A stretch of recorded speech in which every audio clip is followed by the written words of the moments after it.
I hope you are doing absolutely wonderful on this Monday evening. And I hope that all grace has shined in your life today, in your busy lives, your active lives. And I hope that you have taken a moment for just a tad bit of self care. This is Aaron Wells, Executive Director of North Philly Project. And this is North Philly Project Presents Wellness Chronicles. I love Wellness Chronicles. It's such a great opportunity to bring voices together to be able to talk about um, who we are, where we're going, what we choose, and how we choose to build what it is that we desire for the wellness of our community. These community conversations explore life in marginalized communities. And for me personally, that would be my North Philly, but all of our communities. And in talking about those things that are going on, we always want to look at how to ignite social change, how to create the solutions, how to truly bring the both the tools and the resources of building strong, healthy community, and how we do it together. And so, I just want to thank everyone who comes on to hang out with us for this time of conversation. Please go to the North Philly Project Facebook page, like the page, and you'll be able to be a part of and explore these conversations on a weekly basis every Monday, 7 o'clock. And also go to our YouTube channel and subscribe. We're interested in having you there. What we would like to do more than anything else is to grab hold of subscriptions on our YouTube channel to expand what we're doing. Um, Thank you so very much. I think you're going to enjoy the conversation tonight. Very impactful, um, very impactful community conversation. This is the Queen's Court tonight, right? We brought in the Queens to have conversation. Hold on a second for me. See if we can. Isn't it nice to have a chair with wheels on it? We're going to see if we can reduce some echo sound. We in thinking through tonight, I wanted to be able to bring in two voices that I have grown in respect. One for a very, very long period of time, and one recently, and just fallen in love with the work that's being done, the impact for the city, the support for changing lives, and um, the visionary work, right? The visionary work that sees the best of who we can be, and then to lend all of the gifts and the talents and the lived experiences to that. So I want to um, introduce our guest tonight and dig in as rapidly as possible. I want to start with Erica Gaines. Erica is the director of communities that care, and we're going to be talking about communities that care a lot tonight. Um, she's going to talk about the Central Division Victim Services also, and give us an opportunity to understand what that connectivity is with community, how we can participate, and the impact that we're looking for. Also, is my longtime friend and my former math tutor, which ironically I'm teaching a math class now. Oh, to you. Um, oh God. Fabilla A. Divine. She is the chief program officer at Self, um, and also a director at North Philly Project, which I am very gracious for her time. And always when I ask and when I reach out, she's always there. I don't think she's ever told me no if she hasn't had to, and that I appreciate. And so we want to dig in. And if it's okay, we'll start with Erica. Erica, if you would tell us about your work, tell us some of the things that you're doing. Do an introduction. We'll pass it over to Queen Divine, and then we will dig in. Okay. Um, as you introduced me, my name is Erica Gaines. I'm the Director of Communities That Care at Central Division Victim Services. Some Central Division Victim services victims of crime in the 6th, 9th, and 22nd police districts. Um, that work is really important because, of course, we're servicing direct victims. Um, the services that we do varies. It's counseling services, resources. We help victims also um, VCAP fund, which they have actually put in the application. That's can be difficult at times, so they work directly they fill out that information. Those fundings from VCAT can help with funeral expenses. It also can help with lost wages. It can help lost items. It also can help with counseling services. So really important for families and communities to know about the work that we're doing. In addition to that, we are providing community resources, which really is so important in our community to make sure that we're sharing resources with them. And then also we're giving back to the community. So we just finished a women's empowerment conference with our friends at Temple University, and we'll do live events. So we're doing now with the communities of conversations. We also have a newsletter that goes out to the community, resources, information, and we're getting ready to do our legacy fundraising event to get money for the organization to continue some of the work. And so it's an amazing organization, but the communities that care work is from victim services because we are absolutely in the space of prevention. So we are a prevention process for the community. So communities that care builds coalitions in the community because we have every belief communities can solve our problems. We are bringing stakeholders to the table. We are using data in our community to try to identify gaps in services. Um, that could include building programs or making sure that we are connecting programs and youth serving programs to the community. And we are also disseminating resources to the community in a very collective way.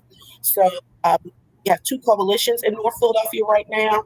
We have the Strawberry Mansion Communities That Care, and we have the 37th Ward Communities That Care Coalition. And we are adding and recruiting. So anyone out there that want to join us in these efforts, we want your skills, we want your talents, that we just ask for your time and also your intent to try to help us build safer communities. So that's where we are right now. I can expound, but I want to make sure that I'm respectful of time. All right, thank you. And we'll definitely come back and cover a lot of that in conversation. Um, good friend. It's good Well, friend. Let's talk about it. Let's talk about all self. right. Let's talk about what you do. Let's talk about that experience. Good evening, and thank you so much for having me, Aaron. Again, my name is Quabilia Devine, and I am the Chief Program Officer at Self Incorporated. Self is Philadelphia's largest emergency and temporary homeless provider for individuals, adults over the age of 18 who are experiencing homelessness. And what we do is provide various different services. We have 7 emergency temporary shelters. We provide everything from outreach, which means that we have a group of individuals who actually go out on the street and strive to get those who are experiencing homelessness off the street and into some type of shelter. And from there, if they decide that they don't want to come in and go into an emergency site, they may be placed in a night by night site. And so that's called after hours. So individuals are able to come to Station House, which is at 2601 North Broad Street, temporarily because we're going to be moving into a new site soon. Hopefully, by the end of this month, we'll be moving at 1701 West Lehigh Avenue. And what happens night by night is that individuals just come, they stay for a night, and then they in the morning they can either go to 802 North Broad Street in order to get placed someplace, or they can just come back the next night, and they can come back as many nights as they want to come without having to have any real obligation or adhering to the actual rules of an emergency temporary site. We provide case management services to all participants. We service about 700 people daily, and we provide meals, 3 meals a day, 7 days a week, 365 days a year for all of our sites. And we also have a housing component. So we provide a Self Plus cooperative unit, which provides permanent supportive housing. We have 4 housing support coaches that actually provides services to 35 scattered sites. So these are permanent housing Participants who have income are able to pay 30% of their income and for rent, and they can stay there for as long as they wish. We have some of the sites are designated for single individuals, and then some of the sites are designated for families. And we have some families as large as 10 people in the household. And so, as long as they're able to pay the rent, and that's either earned or unearned income, they would be able to stay there. Oh, wow. Thank you so very much. And we'll definitely be digging into the connectivity of self and some of the things that we want to be able to talk about. Brother Greg Harris is on. I just wanted to shout Greg out because he is a faithful conversation contributor to Wellness Chronicles. So I want to dig in here as we come back and work our way into collaboration and connectivity. I've been asking everyone that's been coming on this question, and the purpose of this particular question is the more I talk with directors of programs, participants of programs, people who give themselves to programs either through paid staff or volunteering, um, the issue of collaborations and to, the term I've been using so as if I've invented it, just talking about the largeness of the elephant, right? And how do we now eat and devour this big elephant um, that are the issues in our community. And the question I've asked often is, are we correctly defining community? And the reason I find this question to be an interesting and impactful question is simply because if we are not defining community correctly, then that means that many of our efforts are not impacting as we would desire and hope for, simply because we have the wrong definition of community. I think often about the people who are my age, and who have this nostalgic view of community and how it used to look, and keep trying to get things to look the way it used to, when in reality, and Erica, we touched on that with social media, missing the evolution of who community can be and is right now, and to be able to give the support that people actually need versus what we think should happen. So with that said, and Erica, I want to start with you. Can we impactfully serve a community that we're incorrectly defining? Are we correctly defining community? Are we seeing, especially with gentrification and being in the midst of, are we really giving community what they need as far as services? Well, I think that that's a very loaded question. Okay. But I think that we need to definitely be aware of the changes that are going on in our community. We need to make sure that we're connected with them, and we need to make sure that we are operating in the 21st century and making sure that we are very inclusive and very strategic on how we're disseminating information, how we're collaborating, and our community that is of blocks, and are we bringing people in, and are we making sure that we're including everyone, and we're doing our best to make sure that the information is reaching everyone in the community. It's This is but I think that one thing that happened during the COVID crisis, we really embraced technology because we had no choice, right? So that we have to make sure that we have to include everyone in the community and make sure that we know who they are, so we can make sure we can bring them all in and bring them all to the table. We can't do that. We can't service them effectively if we don't include everyone that's there. And people are coming from different sectors. So we need to bring them in. Thank you. Quabilia, your thoughts? Well, I think that when you ask the question, are we correctly defining community? I think the question that I would have to ask is, how are we defining community? So for me, community means that we have something in common, and then we're working together in order to make whatever this is happen. Right.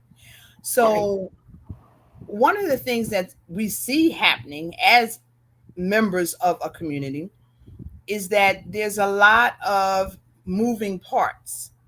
And unfortunately, some of us are standing in the way Some of us are standing and watching things happen and don't understand what's happening.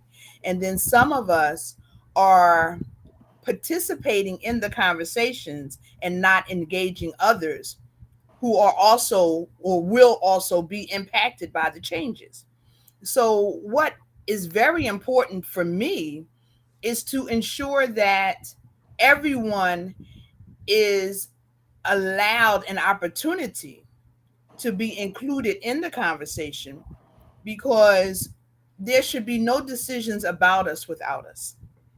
And what happens a lot, especially when we're talking about new developments coming into our community. I mean, there's stuff happening all over this area where I am. I'm at 19th in Tioga.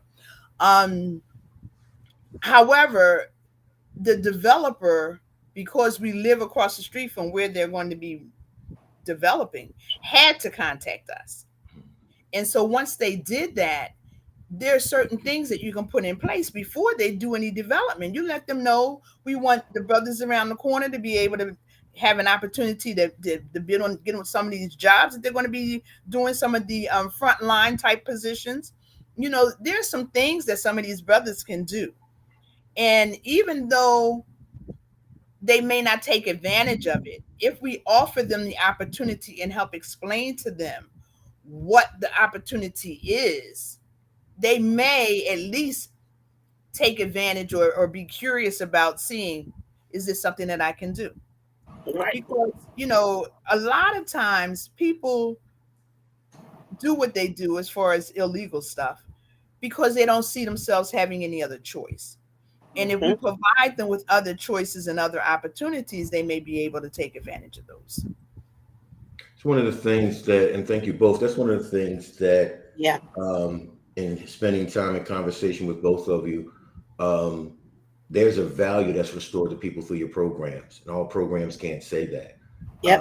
And it's tough for people to navigate their spaces to Yes. build when they don't see the value in self or the value in Right. building, Right. right? Right. Because literally, I don't see why. I don't see the purpose, and so um, and I thank you for that, because with that, there has to be, it can't be anything for us without us.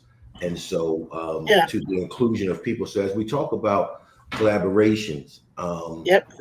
that's part of dilemma, I believe. And Hmm. I would like to discuss that when we talk collaborations, it's generally the entities that brings resources, that brings services, but we sort of miss, um, a person told me, not too long ago, I made the statement, I really need platform to give people a voice.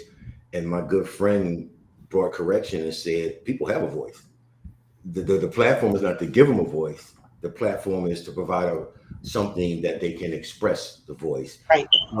Collaborations, some of them don't make sense, to be honest. What do we do? What do we really need to address? And how do we now bring these smart, intentional collaborations so that we can actually get input, and impact? Kabila, I'm gonna start with you on this one, if that's okay. From a collaboration standpoint, what makes sense and what doesn't?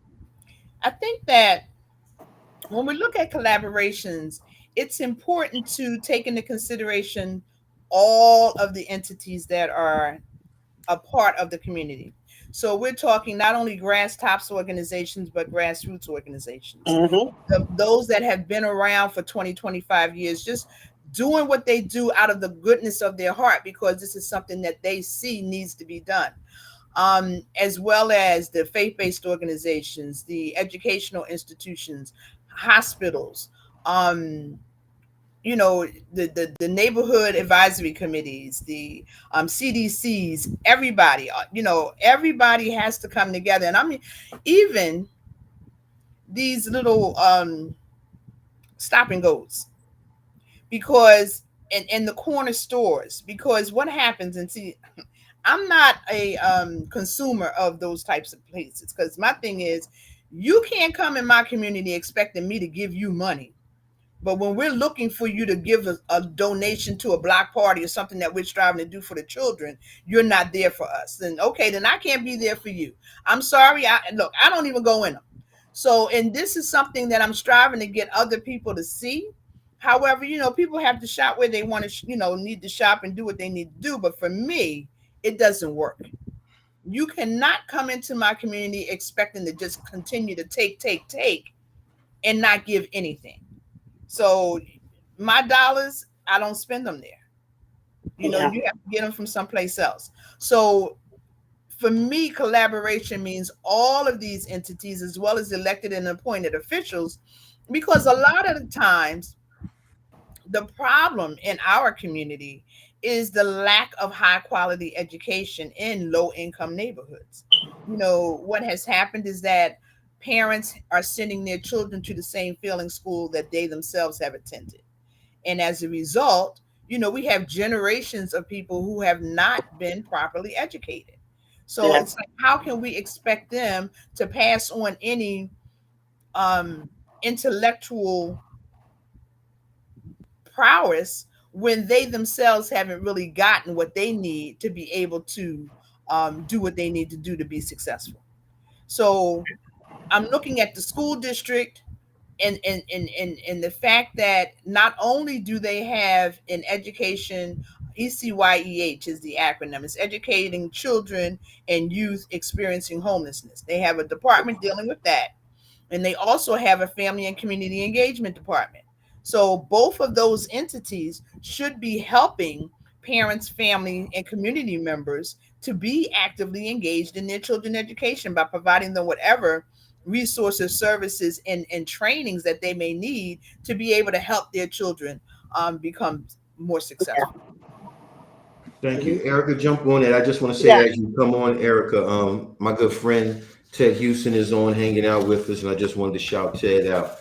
Yeah. Erica, please jump in. Definitely. I I just definitely really feel like in the communities to again to properly collaborate, you need to do some a little bit environmental mapping in your community to know what's there. And I think you see a lot of duplication of service because people don't even know everything that the community provides for them. It's only at working with communities that care. That was one of the things that I had to do. Go into the community and also do some research, right, on what's here in our community. How many churches, how many programs, how many youth serving programs, how many programs that are servicing, the elderly, how many programs that are servicing families that are marginalized with poverty and a lot of different services.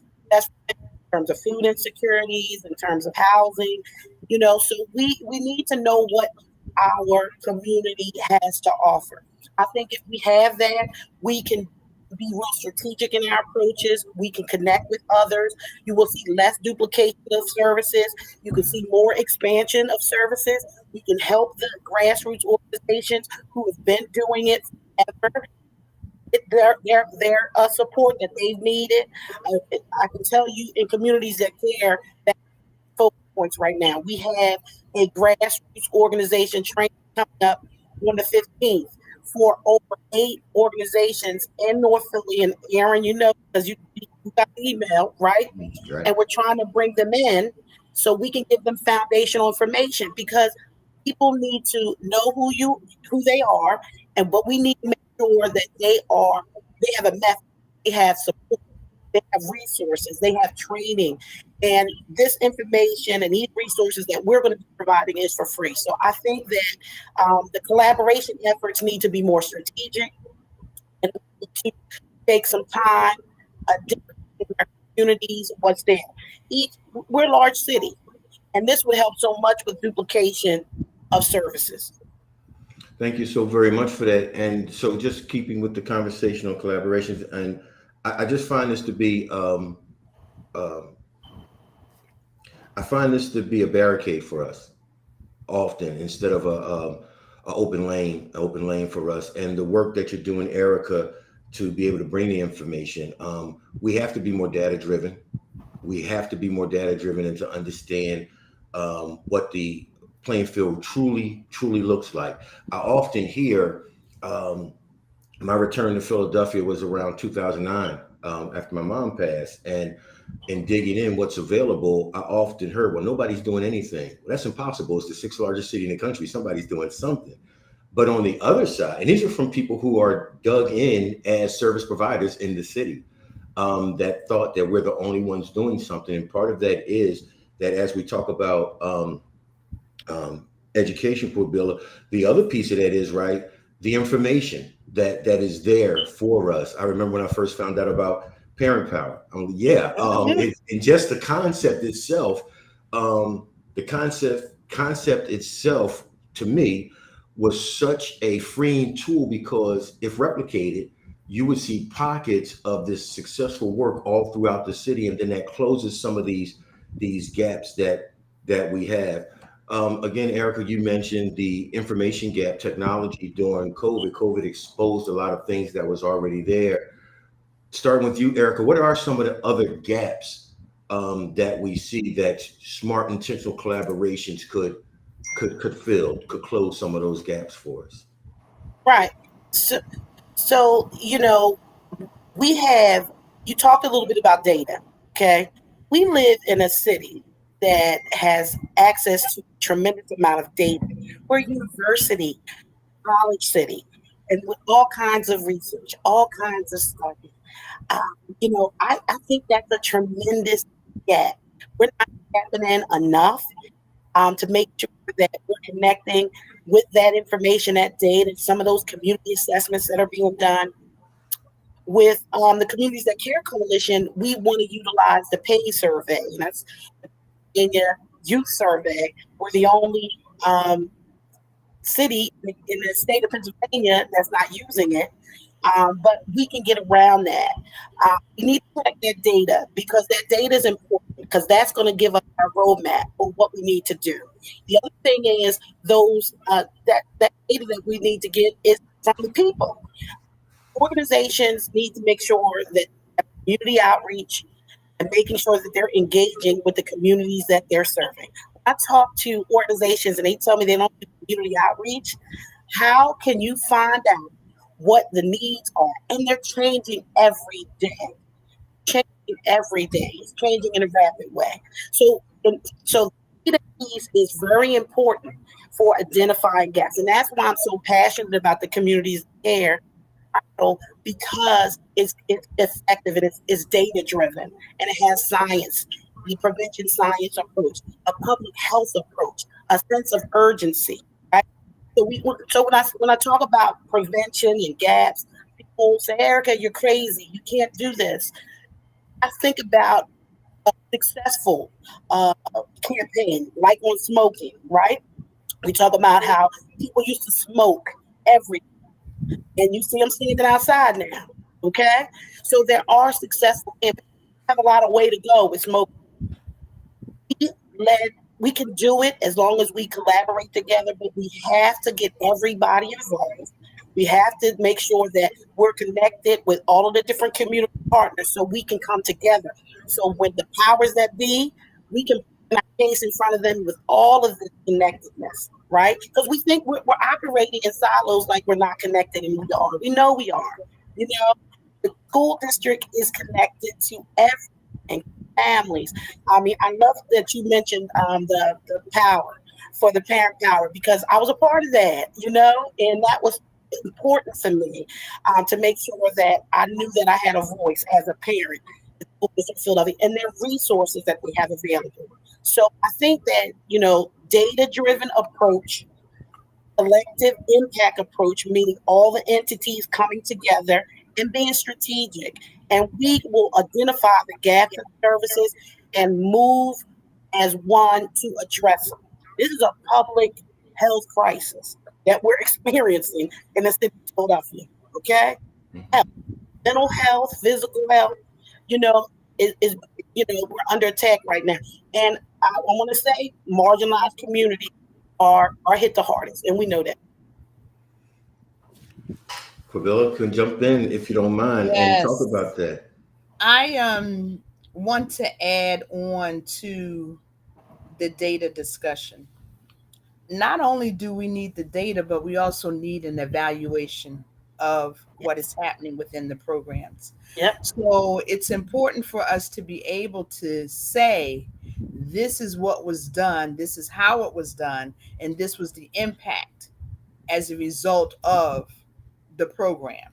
So an evaluation of the program is definitely needed. I think the other piece is that we have to stop looking at each other as competitors and Exactly. start looking at each other as collaborators. Um, when you have people fighting over crumbs as opposed to taking over the whole pie and then just sharing it, Right. um, it causes a crab in the barrel type of mentality. And I think that's a large part of the reason Mhm. why things are not being done the way they should be done for this community, is because we're too busy fighting each other. We're too busy finding ways that we're not common, going back to the community piece, um, finding ways in which there is no commonality so that we have a reason to be unified for something. And because we're focused on the wrong things, we're tearing each other apart as opposed to building each other up. I always tell people, I will not look down on you unless I'm striving to help you up. And so if we had that mentality where we were not looking down on anyone, and the only reason that we would is to help a person up, and realize that we ourselves are standing on the shoulders of our ancestors, and we have to be that foundation for other people who may not know. Agree. Absolutely. Agree. Absolutely.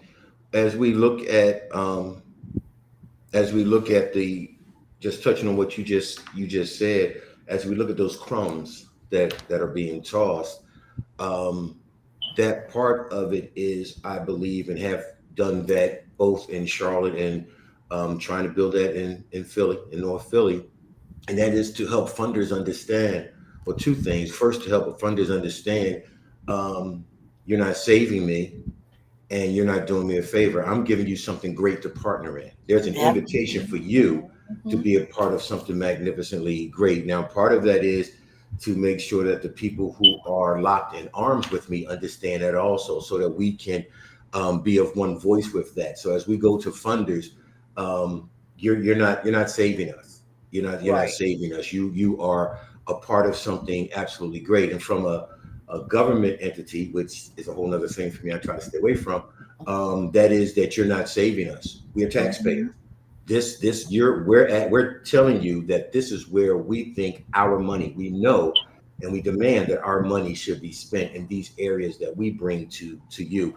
And so that's another conversation that we'll have as we talk about government and community. But those are the first things. But then going back to something both of you have both spoken about and alluded to, I stand on the fact that everything we need is in our community. Everything we need is in the community.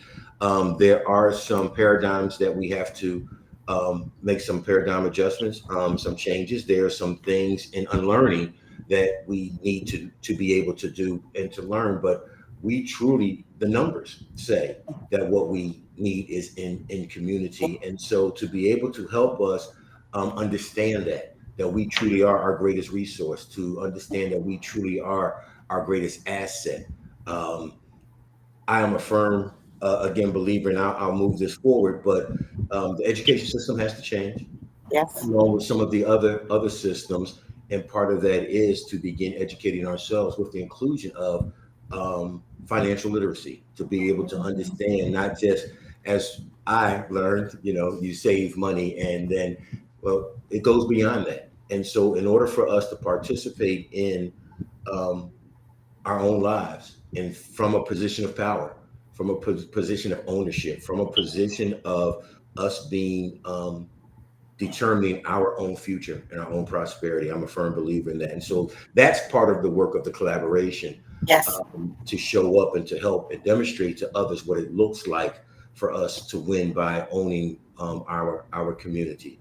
Um, in this, I want to be able to ask this question about replication. So let's talk about self. I'm a firm believer in self. I've learned all about self through you. Queen Divine, tell me, if you don't mind, tell us, what does that look like? This model that does work, this model that helps so many people. You talked about the part moving into permanent housing, right? And that's a missing link in so many well-intended programs. We keep people on the merry-go-round with services instead of helping them move off.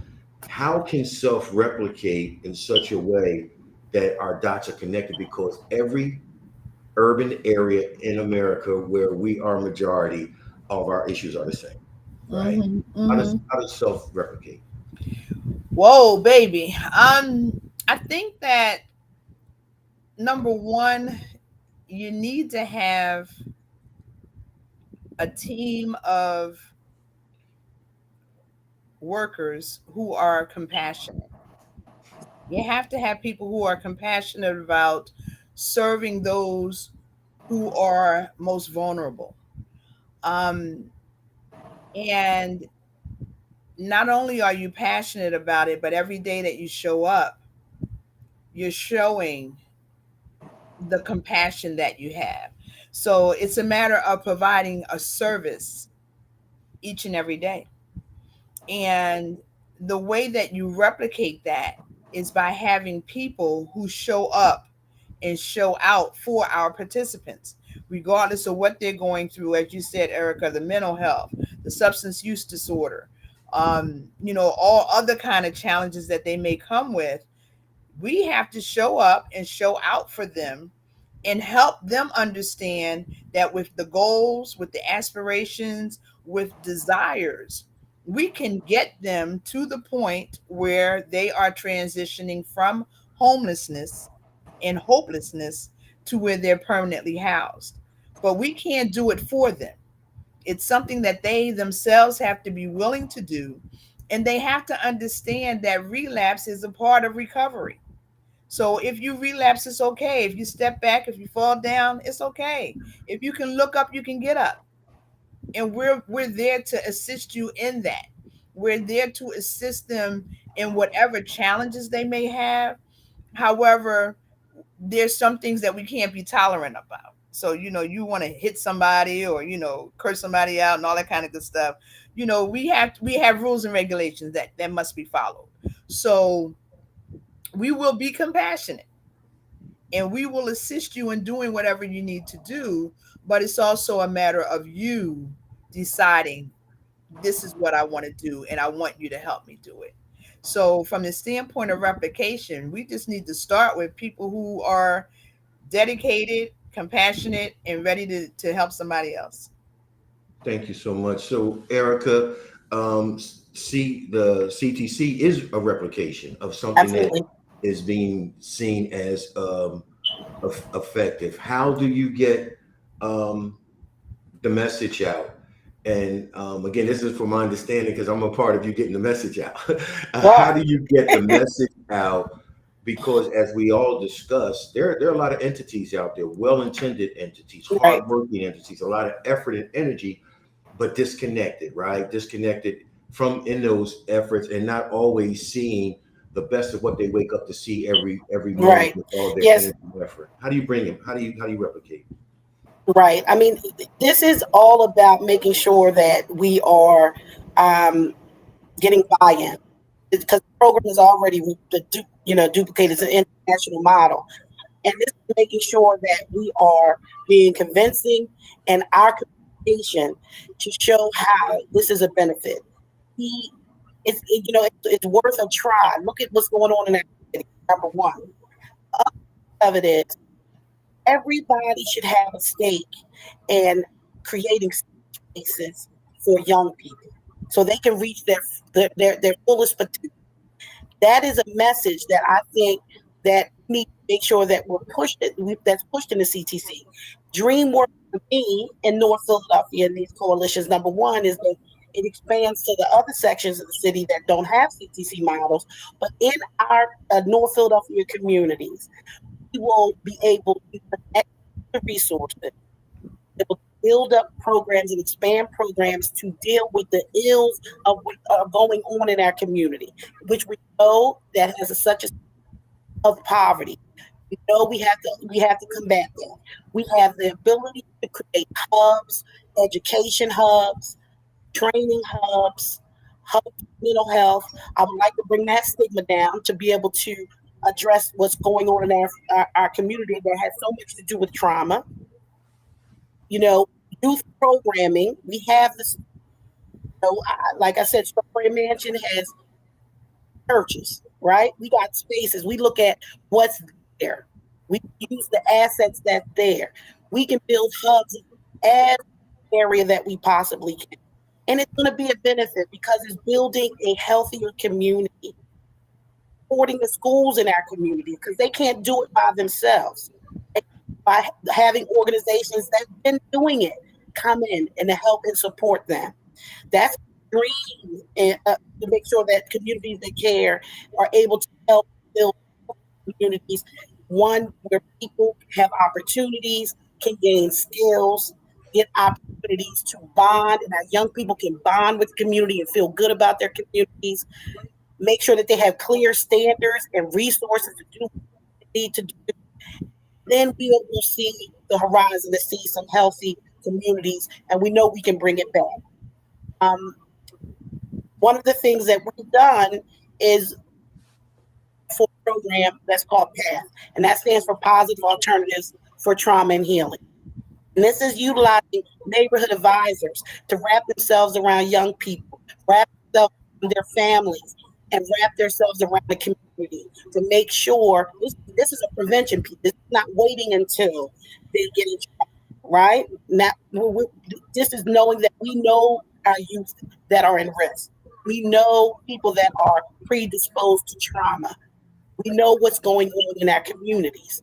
And to be able to provide that extra layer of support to let them know that someone cares about you and we want to connect you to some resources that can help you out of your situation.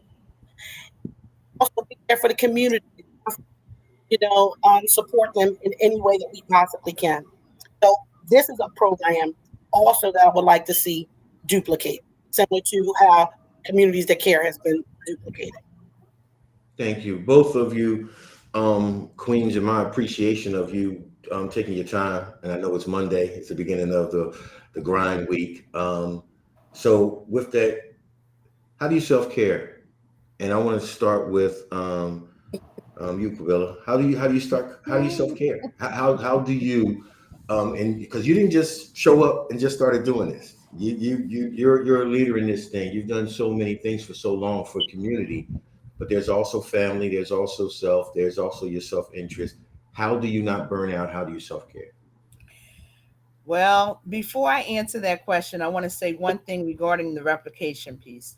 Jump in. Because I was remiss in saying when I talked about compassionate team members, self has a practice of hiring former participants, those with lived experience, so that we know that they understand what it takes to transition from homelessness to being housed. So I just wanted to make sure I pointed that out, as Thank well you. as people who have suffer from substance use disorder and all other kind of ailments. So we have those. We have people on our team as part of the staff. So I wanted to make sure I said that. Very important. Thank Regarding you. self care, I sing. I may not know how to sing, but I sing, I dance, I exercise, I get massages monthly. I have self care days. Me, I call them me time. So I take care of me. And I juice every week. I juice. So I'm striving to eat right and just do the things that I need to do for myself. Mhm. And I spend a lot of time with friends and family. All right, very important. And oftentimes we miss this, right? Yep. Because our conversation so often is about other people and those things, and we sort of miss that. And part of collaboration, smart, intentional, I believe, are surrounding ourselves with people who build us up and to have those conversations. Erica, what about you? How do you self care with all the things going on in Erica's world? For Right. others, how does Erica self care? I am a certified beach bum, just so you know. I go to the beach often, as much as I can. I'm originally from the Jersey Shore, so that's a way that I like to be near the ocean. I can think. I love nature, so I do walks. I love yoga a lot, and that helped me. And I picked that up actually during the pandemic. Me and my daughter, so that's something that we do. I also spend a lot of time, with my family and friends. I have a very close knit family, so that's stuff that I like to do to kind of focus in on me. I think it's important to never forget yourself and things that you like to do. I like to dance too. I love music. So I love live music. So anytime I get an opportunity to see live music and go to some concerts now that things are reopened a little bit, I try to do so. That's very important. And so thank you. And also, um, as you are going about helping our community just fulfill its destiny of greatness, which I definitely sign off on, make sure those around you are also self-caring. Make sure those around you are so aware of the fact that the love of self is the most important love. All right, Erica, some last words as we put the plane in the hangar from you. What are some of the last words you want to give community from tonight? And I just want to say this to anybody and everybody that's listening, for those who will hear this later, because it's definitely going out on our YouTube channel, and we'll be streaming it out and sharing it. I'm so blessed that these two queens came to hang out and to share their time, because one, I asked, and that made me feel good, but two, our community needs, we really need to hear the voices of change, the voices of success, and the voices of wellness. So I wanted to say that first. So Erica, last words as we put the plane in the hangar. Last words. I work for the amazing Central Division Victim Services, who has boots on the ground in the community, servicing victims of crime in 9th and 22nd Police District. I'm so proud of all of the employees there and the work that they're doing. So, any community that needs help, we are a organization of the community. We have caring staff that really want to make a difference and make sure that people get the information that they need. Other last words: join the communities that care of North Philadelphia. 37th Ward is run by our dear Reverend Hester of the 37th Ward, who has an illustrious history in the community at Erie Baptist Church, and he's a champion for the community, and also for our Clarence Wright.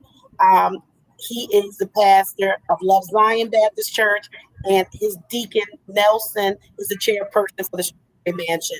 And we join us. We have wonderful, wonderful plans. We listen to what the community needs, find gaps in services and service net. And then also our PATH program is coming. So just contact me, reach out to me. We want to work with schools in the community. We want to have hubs in the community to make sure that we're helping people in need. Thank you so very much. All right, Corbelia, let's go. What we got? Well, I would say do not, do not overlook student interns. They can be very helpful Yeah, to your organization and to the work that you're doing. And since Philadelphia is a university city, there are universities all over the place. So contact the schools and see how you student interns can be of assistance to you. Um, Self incorporated, I guess I would be remiss without acknowledging our funders, the Office of Homeless Services, as well as the Department of Behavioral Intellectual Health and something something DBHIDS. um, um, but in addition, I think that the services that we provide are such that when you look at the demographics, the majority of the individuals that we serve, because we only service individuals, except for our permanent supportive housing, we do families. But we service individuals over the age of 18, the majority of whom are men, Black men. right. And we've talked about a school to prison pipeline, Mhm. but there's also a school to prison to homelessness pipeline that we definitely have to take a look at and deal with, address, and strive to resolve, because our brothers are coming out of prison with no place to go. And so they are, coming to the shelters. And another thing that's happening is that a lot of hospitals are patient dumping, and they're dumping them on the homeless shelters. And some of the people that they're dumping are not in they don't have the capacity to be able to do their activities of daily living. So they can't go to the bathroom on their own. They can't wash. They can't do things. So we are not a health center. So we can't take care of them. We can't assist them in that regard. So we have to stop the patient jumping, and that's where our elected and appointed officials help us, or can be of help to us. Um, and then I think that one of the things that we have to do is diversify funding, because when you're dependent on the government for all of your funding, you're at the winds, and we're getting ready to get a new mayor. So it's like, okay, then what? And if they're not about the things that Yep. we're about, then funding could be taken. So we have to look at other opportunities for funding, and we see other organizations who are doing some similar things.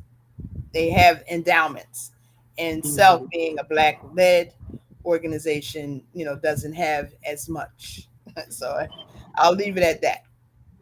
Thank you so very, very much. And that is definitely a conversation to be continued, but also a conversation to be continued soon, because if we wait too long, things get on the back burner instead of the front burner. Diversified funding has to be a priority for sustainable work. And so we'll Absolutely. definitely talk about that. And I'm glad you mentioned that, because from a conversation we had a couple of years ago, the issue is to understand that there is a trifecta there. It's not just schools to prison, it's schools to prison to homelessness. And so until we address that, we're not addressing and looking at true impact of support and what reentry really needs to look like. So we'll definitely be having those conversations in the near future. Cool. Queens, thank you so very much. I Oh, thank appreciate you. your time. Thank you.